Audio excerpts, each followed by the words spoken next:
Tonight, Ryan gives us the weather and CBS's Ebony Williams talks about BPAs for newborns. Stay with us. So, I just moved in with this family, and it's embarrassing. The little one, he likes to go outside and crawl around in the giant litter box. I don't know what he's doing.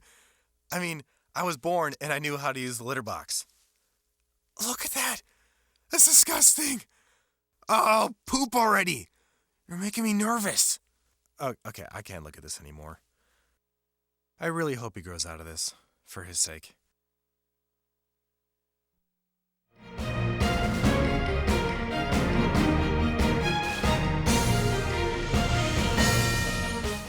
Welcome to the National Rundown. I'm Bianca Phelps. And I'm Samantha Barenberg. The SEPTA police are currently investigating a brutal attack of 2 high school students at Spring Garden Station in Philadelphia. The attacks happened on Wednesday and was caught on video. About a dozen people, all believed to be students, attacked the high schoolers, and no reports have been made to today. Coming up, we have Ebony Williams and the latest on BPA for newborns. A new study shows shortages of key antibiotics are on the rise. Researchers from George Washington University found from 2001 to 2013, there were shortages of 148 antibiotics, including drugs used to treat highly resistant infections. Researchers are calling on drug companies to report shortages earlier. The effect of the chemical BPA on newborns may be smaller than previously thought. BPA, or bisphenol A, is a chemical compound found in plastics and cans. The government banned it from baby bottles and sippy cups in 2012 out of health concerns. But a new study from Johns Hopkins found even though newborns had BPA in their systems, they were able to chemically alter it to make it harmless. And if you think you're more susceptible to mosquito bites than others, you may be right. Researchers in London found genes may play a role. They studied sets of twins and found mosquitoes were more attracted to identical twins than non-identical twins. Researchers explained the insects are attracted to certain body odors that genetics control. That's a look at some of the day's top health stories. Ebony Williams, CBS News, New York. A New Jersey man was shot and killed while attempting to flee state police on Wednesday afternoon. 35-year-old Daniel Wolf of Sayreville was parked in a Bloomfield apartment complex when police approached the vehicle. Wolf was shot while attempting to flee the scene by accelerating towards the officers. The mayor of Paulsboro pleads guilty this Wednesday after being arrested for a DWI in Woolwich Township last December. The judge ordered that Hamilton's license be suspended for 3 months and that he be enrolled into a mandatory educational program along with fines and fees. The government has rested its case against Boston Marathon bomber Dzhokhar Tsarnaev. Tsarnaev will be facing the death penalty charge as he was convicted for all 30 charges against him. Nearly 260 people were injured and 3 people were killed in the bombing, which occurred on April 15, 2013. Michelle Leonard, the head of the Drug Enforcement Agency, will be stepping down following prostitution scandal and misconduct amongst her agents. Leonard has served as the head since 2007 and is known to be the first woman at the agency to reach the rank of special agent in charge. The president of Richard Stockton College of New Jersey will be stepping down this year. Herman J. Stadtkamp Jr. announced yesterday he will resign, citing health concerns. This comes after the failed attempt to turn the former Showboat Casino into a campus. He has been president since 2003. Protests continue in Baltimore after the death of Freddie Gray. Gray, a 25-year-old black man, died of spinal injury 1 week after he was taken into custody.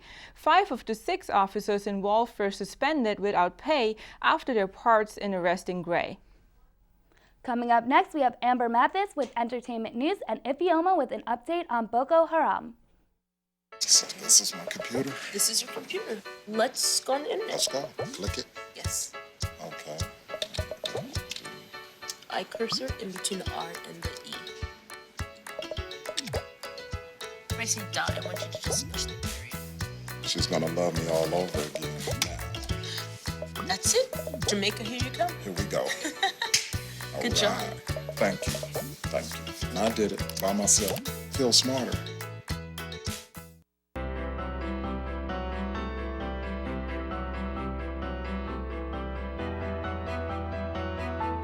Body language can tell you all sorts of things. Like someone is having a stroke. Know the sudden signs. Learn fast. Face drooping, arm weakness, speech difficulty. Time to call 911 and get them to a hospital immediately. Learn the body language and spot a stroke fast.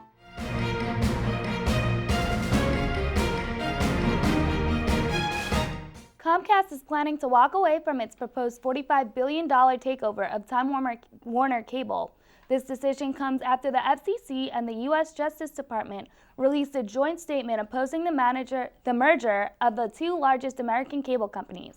The FCC officials have stated that combining the two companies would not help the average American consumer. And now we have Emma Mattis with the latest on Robert Downey Jr. and Justin Bieber. Thanks, girls. Robert Downey Jr. has had enough of the personal questions. During a promotional interview for his new movie, Avengers: Age of Ultron, Downey stormed out. UK journalist Krishan Guru Murthy attempted to find out more information about Downey's dark past during the interview. Downey retaliated, stood up, and said it's just getting a little too Diane Sawyer in here. Downey has yet to comment on his actions. Mila Kunis is being sued over a chicken. According to Ukrainian singer Christian Karo, Kunis stole Karo's pet chicken, Doggy, 25 years ago. Karo claims her and Kunis were best friends in first grade back in the Ukraine until Kunis stole the chicken out of jealousy. Karo is suing $5,000 for emotional damage, and Kunis says she will be countersuing for the emotional damage caused by watching Karo's latest music video. Believers have taken over Twitter with the latest Justin rumor. A fake TMZ photo was released showing model Hailey Baldwin with an engagement ring from Justin Bieber. Fans took to Twitter with anger, excitement, and disappointment. The rumor has been proven false, and the creator of the fake TMZ photo has not yet been identified. Back to you girls at the desk. Well, Mary Doyle Keefe, the woman whose likeness was used for the famous Rosie the Riveter picture in World War II, died earlier this morning at the age of 92. The painting of the then 19-year-old Keefe was first seen on the cover of the Saturday Evening Post. It turned into a national icon for women working on the front lines. Two heroes save a man who fell off a subway platform in Washington, D.C. on Tuesday.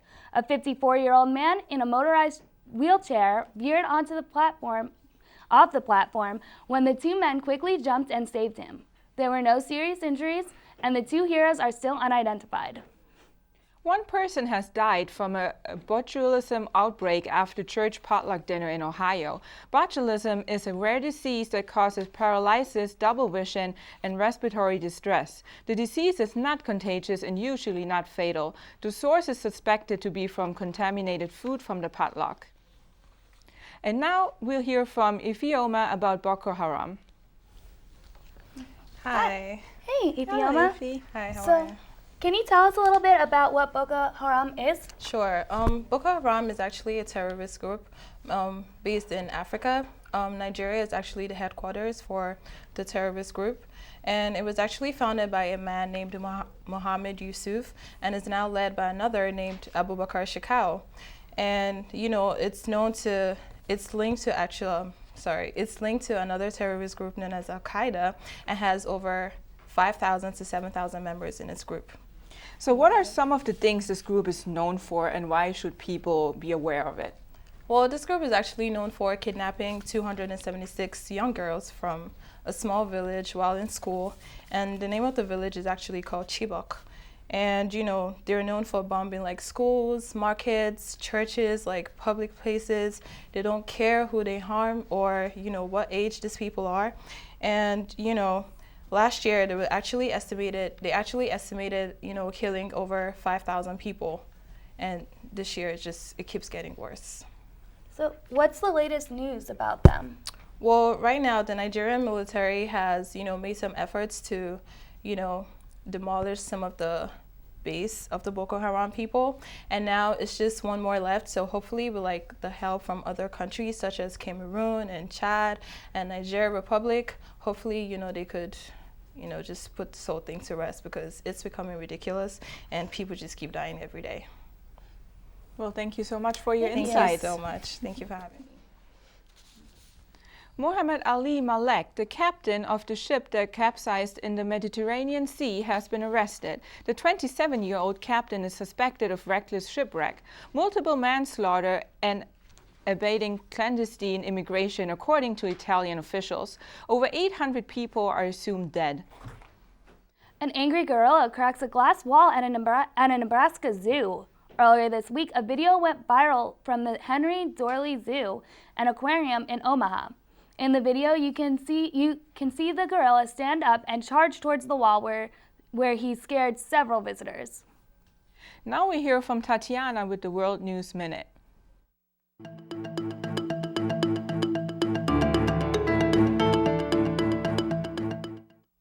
Thanks, guys. The sports world's governing body has finally announced the FIFA Club World Cup will be held in Japan for the next 2 years. As hosts, Japan will also have a team in the tournament, which was first held in Brazil in 2000, then annually since 2005. Quote, "This is a country with a proven track record when it comes to staging FIFA events, including 6 editions of the FIFA Club World Cup, which were all successful," end quote, said FIFA Secretary General Jerome Valcke. According to the Wall Street Journal, Chinese nuclear experts believe North Korea may have nuclear arsenals of 20 warheads and the uranium enrichment capacity to double that figure by next year. A recent report by U.S. researchers warned that North Korea appeared poised to expand its nuclear program over the next 5 years and could possess 100 atomic arms by the year 2020. If you didn't know, today is World Book Day. The United National Education, Scientific, and Cultural Organization calls the day an opportunity to recognize the power of books, to change lives for the better, and to support books and those who produce them. If you're a reader, this whole day is just for you. And that's all for our World News Minute. Back to you at the desk. Thank you. Now here's Margaret Ford with the latest rape kit issues. How would you feel if someone you loved was the victim of a horrible crime? You know exactly who did it. The evidence has already been collected by the police and is ready to be processed. But when you ask about it, the police look you dead in the eye and say, "I'm sorry, but we don't have time for that." The case doesn't go anywhere, and the person you love is left without closure. This is what thousands of sexual assault victims face each day, with the tens of thousands of backlogged rape kits across the country. When someone reports a sexual assault, the first thing that should be done is a rape kit, where evidence is collected from the victim to be sent to a lab for processing. In many cases around the country, however, the latter part doesn't happen, and the kits are left on a shelf somewhere where they have the possibility of never being opened or opened after the evidence is compromised. According to endthebacklog.com, there are over 11,000 rape kits untested alone in Detroit, Michigan. And in Memphis, Tennessee, there are over 12,000. That's over 20,000 victims without closure in those cities alone. There is, however, hope. The Joyful Heart Foundation and their End the Backlog campaign has been working to end the backlog and actually make a difference. And in places like NYC and Los Angeles have cleared their backlogs already. April is Sexual Assault Awareness Month. The time is now to help end the backlog and give those victims closure. If you want to help, see what you can do at www.endthebacklog.org. I'm Margaret Ford, and this is My Truth. Back to you guys at the desk. A federal judge has found the NFL responsible for thousands of former players who had to retire due to head injuries they received as a result of playing football. The judge ordered the NFL to pay up to $5 million per retiree. Though only 5,000 players brought the case to the judge, it affects every player who ever had to retire due to head injuries. On Wednesday, the Senate approved the long-anticipated bill to fight human trafficking. The passing of the anti-human trafficking law clears the way for a vote on Loretta Lynch to become the new Attorney General. The bill had been delayed because of a controversial abortion provision, the so-called Hyde Amendment. Lynch's nomination has taken on historic significance. Not only would she be the first African-American woman to lead the Justice Department, the confirmation vote is expected to happen at about 2 p.m. on Thursday.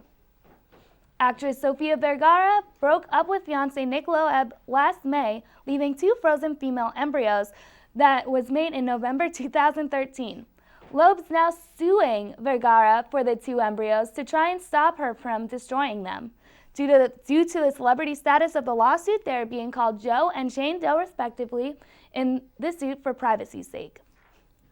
And now we have Nina Contento on the latest on the Detroit Tigers and the NBA Defensive Player of the Year. Thank you.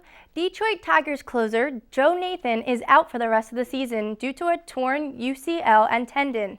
Nathan is 7th all-time in MLB with 377 career saves. Just after 10 pitches yesterday against the Yankees, Nathan said he felt a pop and clutched his elbow. After an MRI, doctors revealed that Nathan will need to undergo surgery. To have an experienced closer is a very valuable thing, and when you lose a guy like Nathan, it is difficult to move players around to replace him. But Joakim Soria is now locked in as the closing pitcher for the Tigers.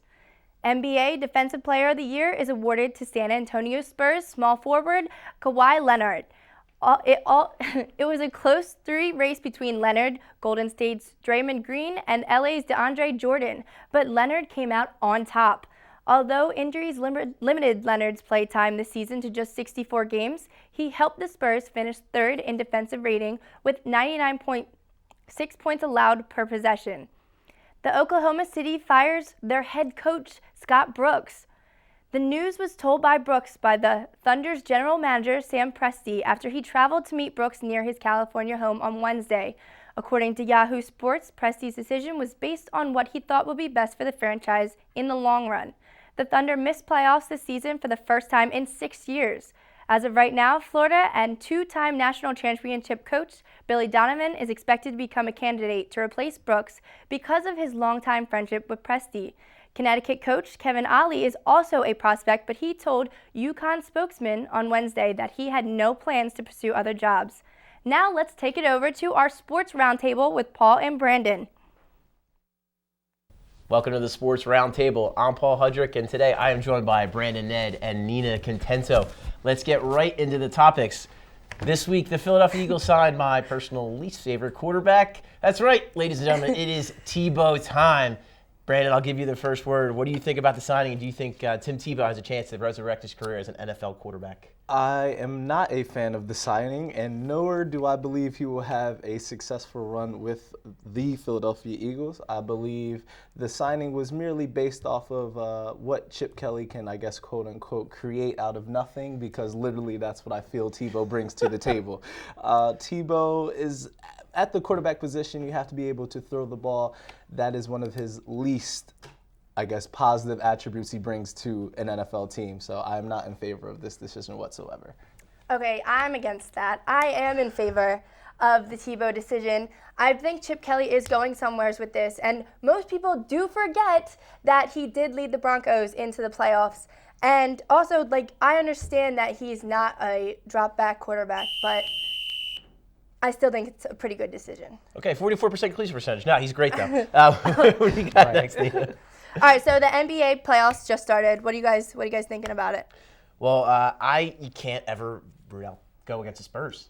Spurs, I mean, obviously you already have Duncan, Parker, Ginobili. Everyone knows about them. Now you have Kawhi Leonard, just won Defensive Player of the Year.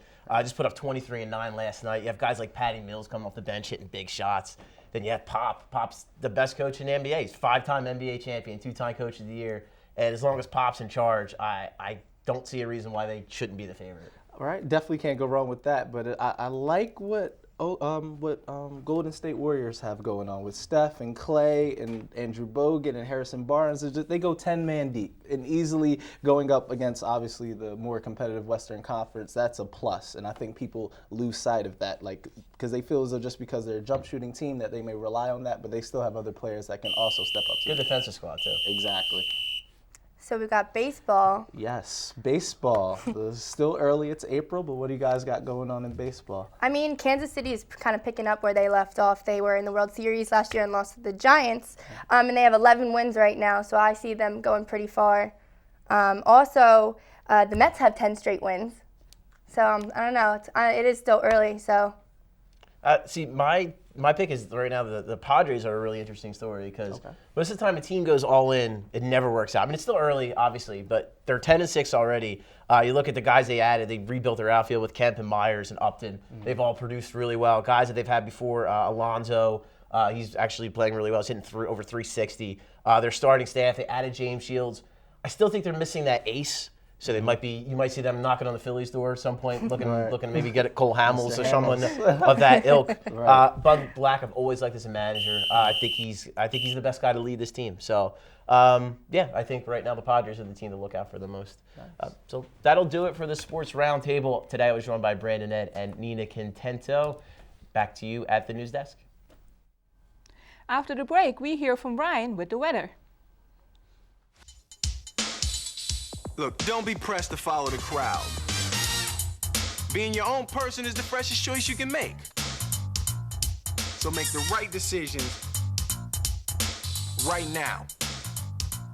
The power of one is much greater than the power of a dozen. Be your own person. Make the right decisions right now.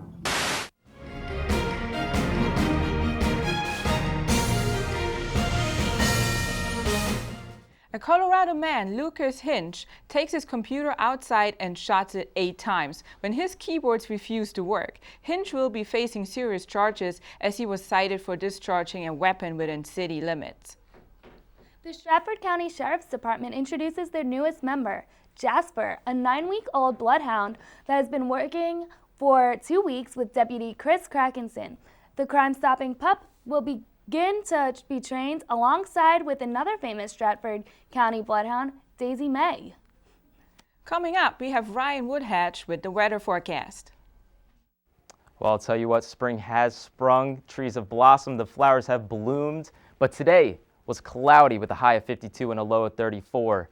A light jacket was needed, but a look ahead to this week's weather, we have a high of 55 tomorrow, but the sun will be out, so it's going to be a little bit warmer.